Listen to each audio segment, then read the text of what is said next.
이분은 아니 소개도 안 했는데 벌써 올라왔어요. 조금만 있다 오세요. 그냥 자기 집도 쑥 들어와가지고. 이 한국 재벌은 조폭 같다라고 청문회 때 말씀하셔가지고 그 한마디로 사실은 청문회 스타가 됐어요. 근데 그 이후로 제가 그 내용이 이제 금융사 대표로는 유일하게 국민연금 삼성합병을 지원하는 걸 반대했던 그런 청문회 나오셨는데 그 이후로 제가 인터뷰를 해보려고 여러 차례 전화를 드렸는데 단 한 번도 인터뷰 응하지를 않으셨어요. 단 한 번도. 그런데 책 나오니까 이렇게 쉽게. 존스 홉킨대 박사님이시고, 제가 찾아보니까. 그리고 세계은행에 근무하셨고, 그리고 삼성증권, 그리고 하나투자증권 대표를 역임하신 주진영 전 대표님입니다. 갑자기 안철수 유치원 논란에 대해서 페이스북에 한마디 쓰셨다가 언론이 크게 받았었죠, 굉장히. 알고 봤더니 책 팔려고 그랬던 거예요. 제가 책을 다 읽어보진 않았는데, 책이 결국은 그런 얘기더라고요. 경제에 관한 얘기였어요. 경제 전문가이기도 한데. 근데, 의원님은 왜 여기 낀 거예요? 제가 팟캐스트 안 나와야 되거든요. 안 나오기로. 징계 기간인가요? 네, 징계 기간이에요. 사고를 하도 해가지고. 선거 끝날 때까지 안 나오려고 그랬는데. 네. 갑자기 전화를 하셨어요. 선거 전에 이 책을 사람들이 좀 많이 봤으면 좋겠다 생각했어요. 일부러? 선거 전에. 왜요? 우리나라에서 제대로 된 그 경제의 정책과 공약을 할 수 있는 제일 최고의 사람이거든요. 제가 보기에는. 그래서 제가 12월 30일 날 우리 지역 사무실 막년회를 하는 날 페이스북 라이브를 하면서 그냥 갖다 딱 붙여놓고 그냥 라이브를 해버렸어요. 근데 그게 30만이 본 거예요. 설마. 아니 그래서 또 책을 만들자는 출판사들이 몇 군데가 연락이 왔습니다. 그런데 안 하겠다는 거예요. 왜냐하면 이렇게 살다 죽겠대요 그냥. 그리고 저하고 그 국조에서 삼성 제가 모시고 참고인을 했거든요. 김상조 선생님하고. 제가 모신 거거든요. 근데 그때도 제가 이걸 얘기를 듣고 그걸 읽는 것보다는 거기 모셔서 질문을 하는 게 저는 낫다고 생각해요. 이 사람들의 목소리를 사람들이 국민이 듣게 해줬으면 좋겠다 해서 제가 했는데. 그만 말씀하시면 안 돼요? 저도 아름다운 목소리를 좀 들어보고 싶어요. 잠깐만. 책 쓴 사람은 따로 있는데. 그래서 이제 안 할게. 그래서 제가 오늘도 제가 모시고 나와야만 또 될 것 같아서 모시고 나왔고 이제부터는 질문하십시오. 의원님 나오신 김에 그러면 이 책에서 했듯이 의원님이 묻고 대표님이 답하는 한두 꼭지를 해봐 주세요, 그러면. 연금은 예금이에요? 보험이에요? 이렇게 물어요, 제가. 보험이죠. 네. 우리가 낸 거보다 더 받습니까? 덜 받습니까? 현재 구조는 낸 것보다 훨씬 많이 받아요. 네. 목소리가 내가 남자인데도, 응?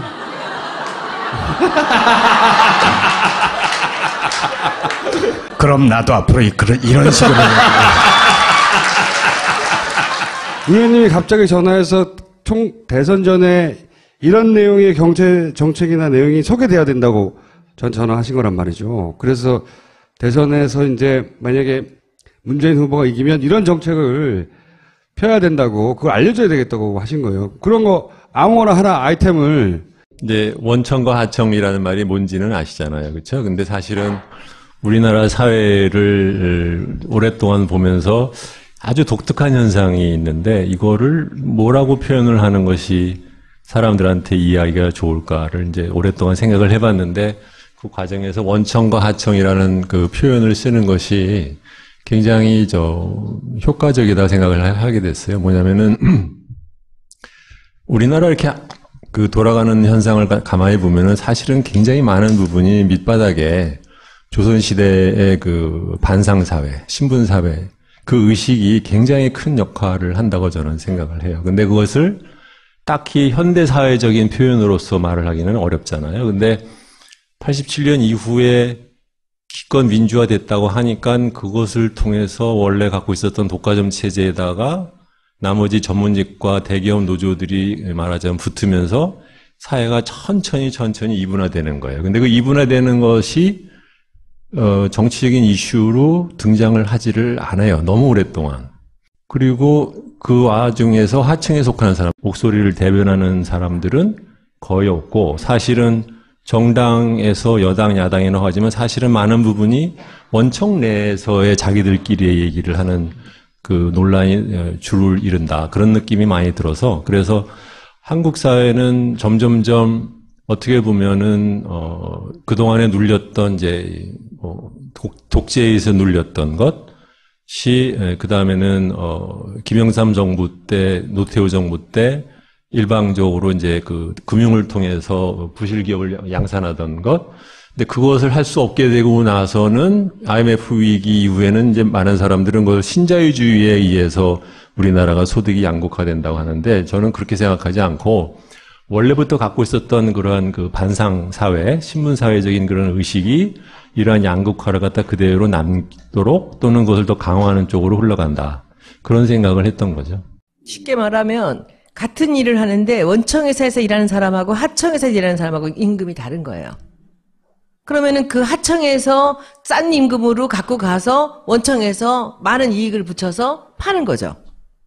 그러니까 계속 갈라져 있는 거죠, 이것이. 그 얘기가 굉장히 감동이었고, 실제로 책이 나간 다음에 제일 인기가 있는 거는 직장 민주화 얘기입니다. 직장 민주화도 어떻게 보면은 그런 문제예요. 제가 직장을 다니면서 이렇게 보면 우리나라가 빠른 속도로 경제 발전을 했기 때문에 어떻게 보면은 옛날 시대에 교육을 받은 사람들의 생산성이 사실 굉장히 떨어져요.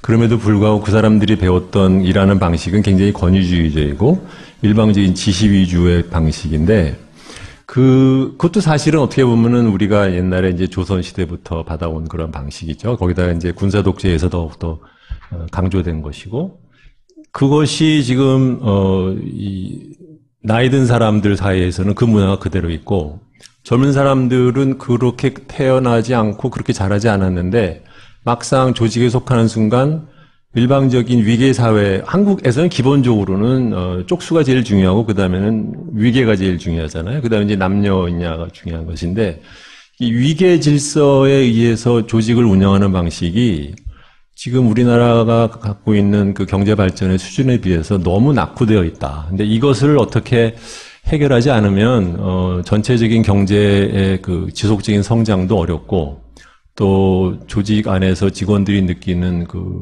사람들이 느끼는 직장에 대한 불만 같은 거, 불행감 같은 거, 그것도 해결하기 어렵겠다. 그런 생각들을 많이 했었어요. 근데 그래서 우연치 않게 한 1년쯤 전에 집에서 그냥 아침에 아내랑 얘기를 하다가 그 얘기에 영감을 받아서 그 페이스북에다가 글을 썼는데, 그게 순식간에 막 수만 명이 봤더라고요. 그래서 저도 놀랐어요, 사실은요. 사람들이 그렇게 그 얘기에 그만한 반응을 보일 줄 몰랐는데, 방금 이제 손 선배가 말씀하시듯이 책에서도 거기에 대해서 사람들이 반응을 꽤 보이는 것 같아요. 자기 얘기니까. 네.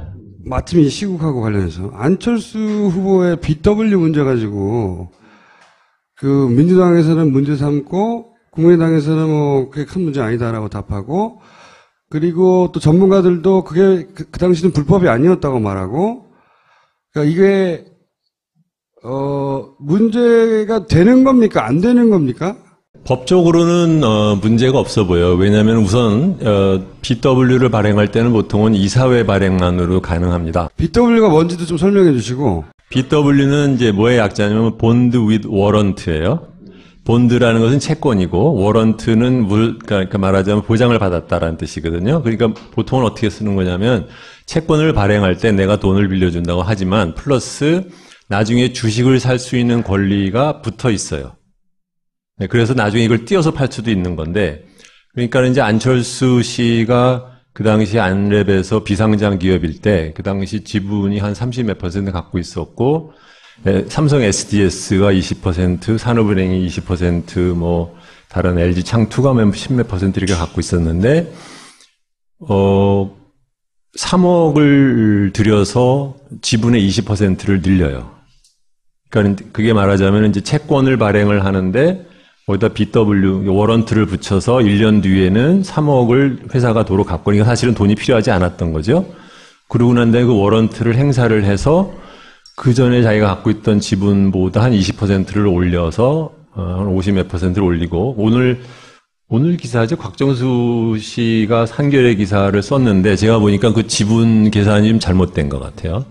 그래서 제가 오늘 그렇지 않아도 그 얘기를 해주고 왔어요. 전화해서 그 지분 계산 잘못된 것 같다 그랬더니 본인은 다른 데서 들은 얘기라서 그래서 제가 그 감사 보고서 카피해 놓은 걸 갖다 보내줬는데 어떻게 또 마침 그걸 또 물어보시는데 그러니까는 보통 이사회 의결만이 아니라 원래 돌아가면 이게 주총까지 갔어요. 그러니까 주주들이 다 동의를 한 거예요.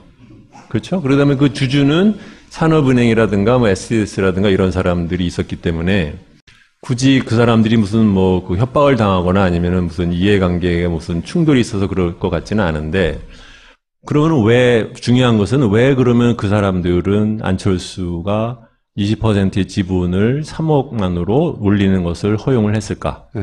그게 사실은 더 중요한 거죠. BW 발행하는 거는 이제 회사가 돈이 없어서 조달하려고 할 때 보통 발행하는데 돈이 필요한 상황도 아니었는데 그 단가에 BW 발행하면 이 사람은 곧 상장되면 최소 몇백억씩 이득을 볼 수 있는데 그거를 다른 주주들이 허용해 준 거다 이거잖아요.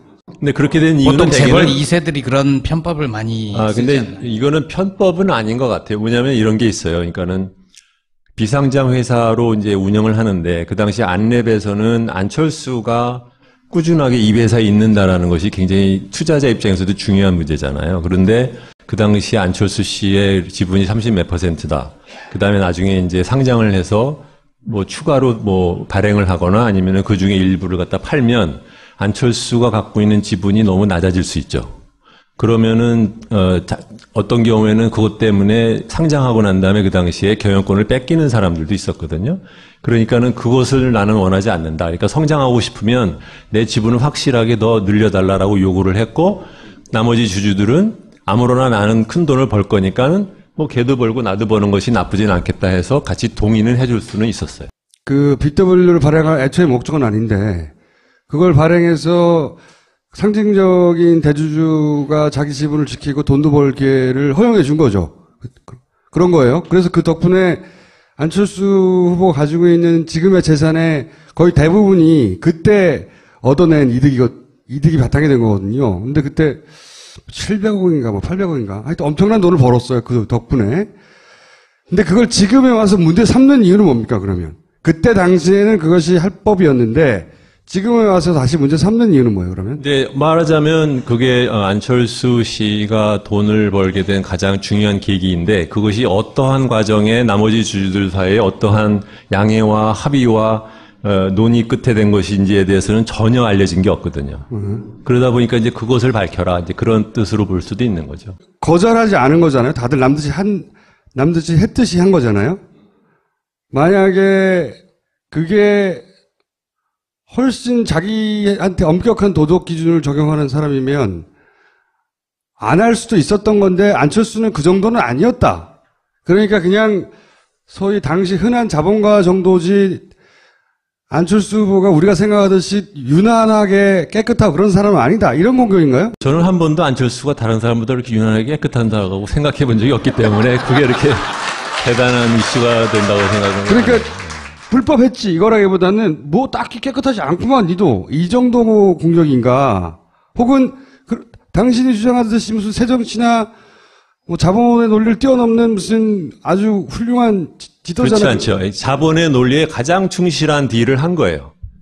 뭐냐면은 내가 그 회사에서 갖고 있는 그 위치 브랜드라는 것을 최대한으로 이용을 해서 나머지 주주들한테 말하자면 내놔 너도 돈 버니까 내가 좀 챙기게 좀 너도 좀 손 좀 들어. 근데 뭐 서로가 이해관계에서 특별하게 나쁘지 않으니까 그러니까 그렇게 간 거죠.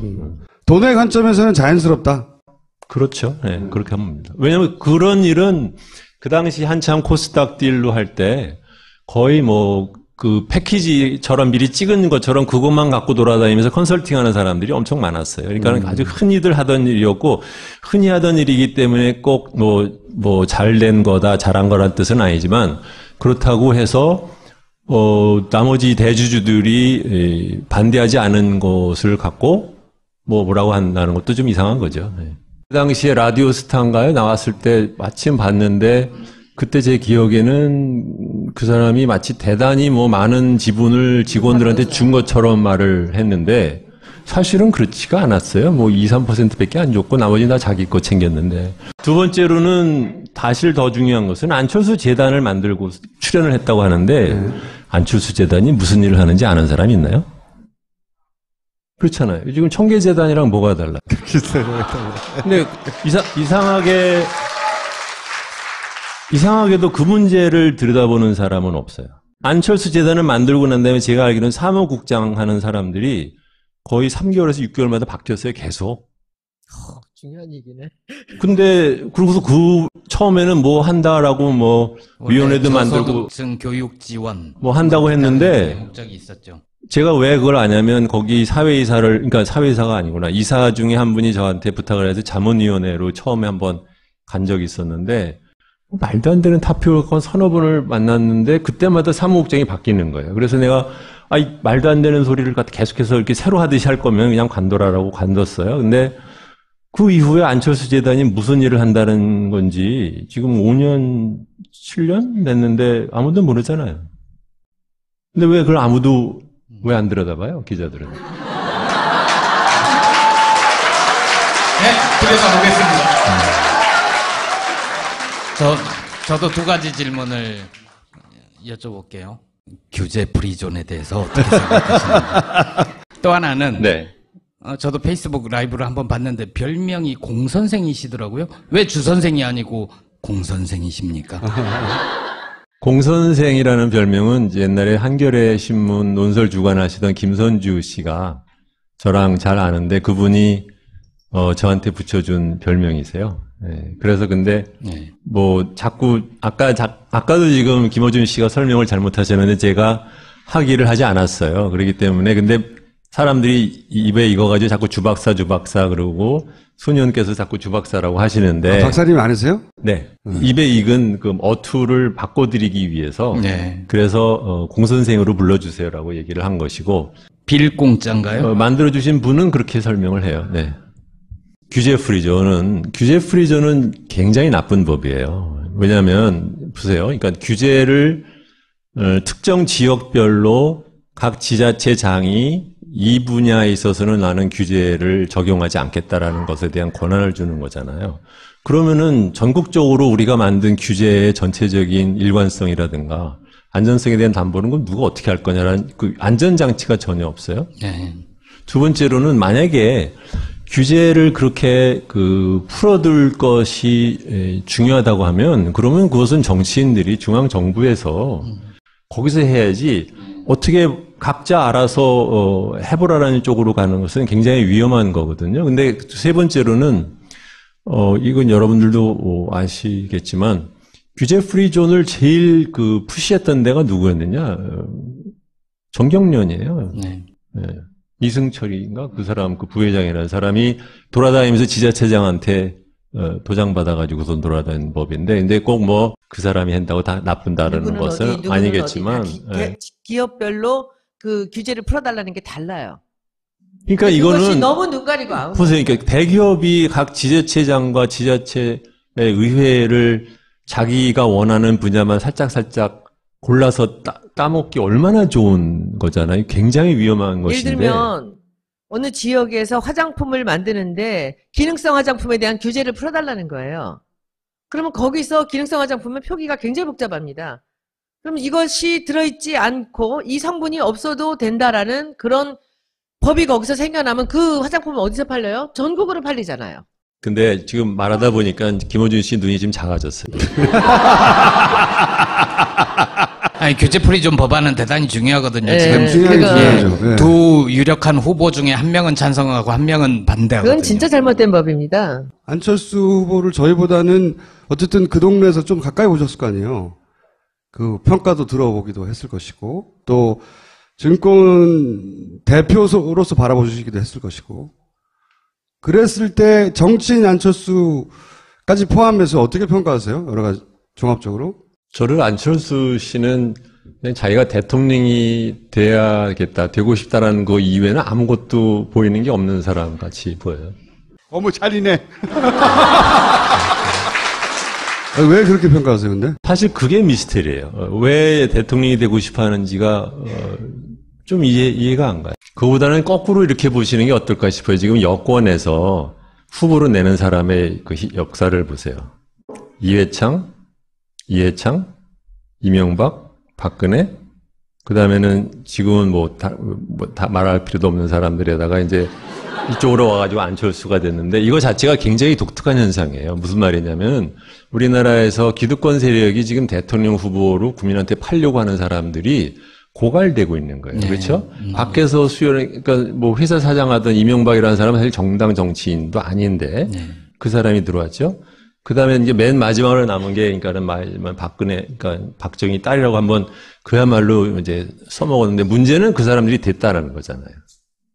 그러니까 지금 뭐, 아까도 뭐 이해찬 씨 얘기도 하시고 뭐 이렇게 하는데 독특한 건 뭐 정청래 씨도 마찬가지인데 정책 얘기 안 하죠. 주요 말하자면 일종의 말하자면 영화 뭐 캠페인 하듯이 흥행하듯이 이런 쪽으로만 쭉 얘기를 하는데 문제는 그렇게 해봤자 결국은 졌었단 말이죠. 지금도 사실은 저쪽이 저렇게 돼서 그렇지 뭐 어떻게 누가 알아요? 반기문이 소위 박근혜 저렇게만 되지 않았다고 하면 어떤 식으로 됐을지 모른단 말이죠. 그렇기 때문에 이제 왜 이런 말씀을 드리냐면은 안철수는 안철수를 보면 안 된다고 봐요. 예. 여당에서 자꾸 누군가를 국민한테 내놓고 국민들한테 이제 속이고 싶어하는 것이 점점점 고갈돼가는 과정의 하나로 보는 것이 더 낫지 않나 저는 그렇게 생각합니다. 자유한국당 후보도 아니고 바른정당 후보도 아니고 민주당에서 떨어져 나간 분들 국민의당의 후보잖아요. 근데 지금 거침없이 여당 후보라고 말씀하신 거는 특별한 이유가 있나요? 아니 결국은 자기를 지지한 만약에 안철수 씨가 대통령이 된다고 하면 자기를 지지한 사람들의 목소리를 듣지 않을 수가 없죠. 그렇잖아요. 그렇다면 결국은 사후적으로는 여당 후보가 우리 사회 기득권 세력의 지지를 받는 사람이다. 그렇죠. 그 말씀이신 거죠? 네. 그거는 이제 무슨 말씀인지 알겠고 안철수 후보 개인으로는 겪어본 바로는 어떻게 평가하시냐가 제가 궁금한 거였어요. 개인적으로 겪어본 적은 없어요. 그래요? 그냥 보기만 했는데 네, 보기만. 되도록이면 보면 이제 돌리니까 채널을 그러니까 보았다고 할 수는 없죠.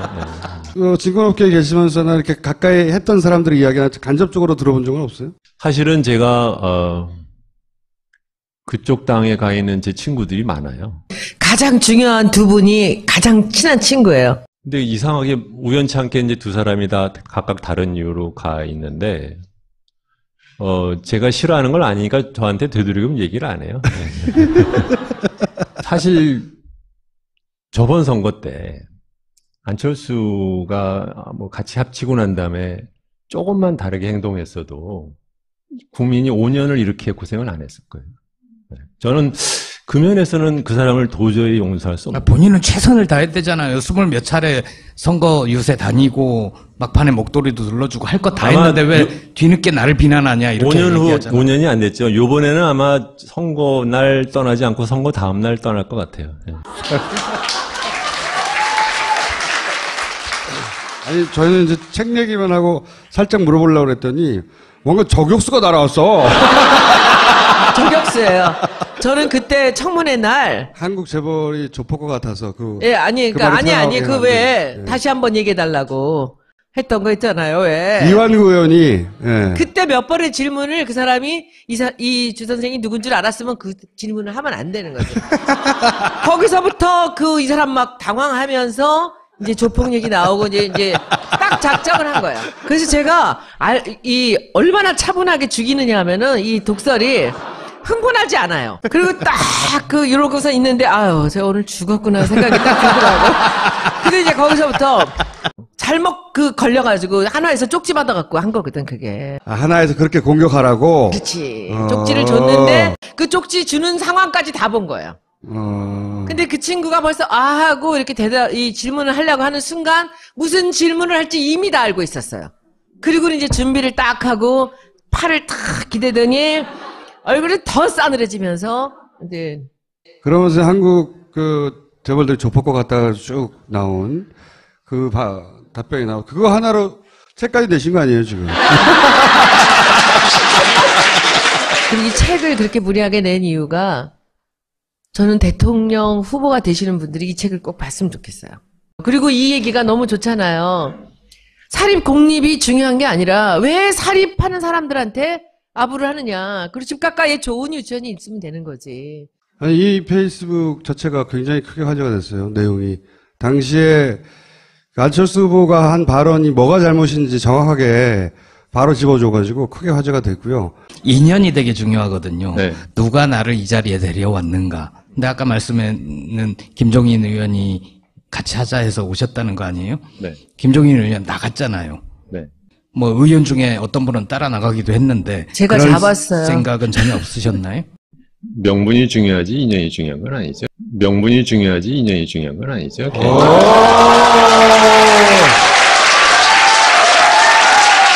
이게 왜 듣다 보니까 정치하시면 진짜 잘하실 것 같은데 지난 총선 때 아니 근데 저는 정치 쪽은 안. 이해찬 총리의 젊은 시절이 약간 보이는 듯한 막 후드를 패는 거 말로 저 안 사셔도 되니까 서문이랑 그 에필로그를 이렇게 서점 갔을 때 보시면 제가 왜 책 쓰기 싫어했는지 아니면 정치 같은 거 생각 안 하는지를 거기다 잠깐 써놨어요. 에필로그에 써놨어요. 이대로 살다 죽으려고 그랬는데 잘못 끌려 나와가지고. 주 선생님을 다음에 꼭 다시 한번 모시는 걸로 예약해 놓고 쉽지 않을 거예요.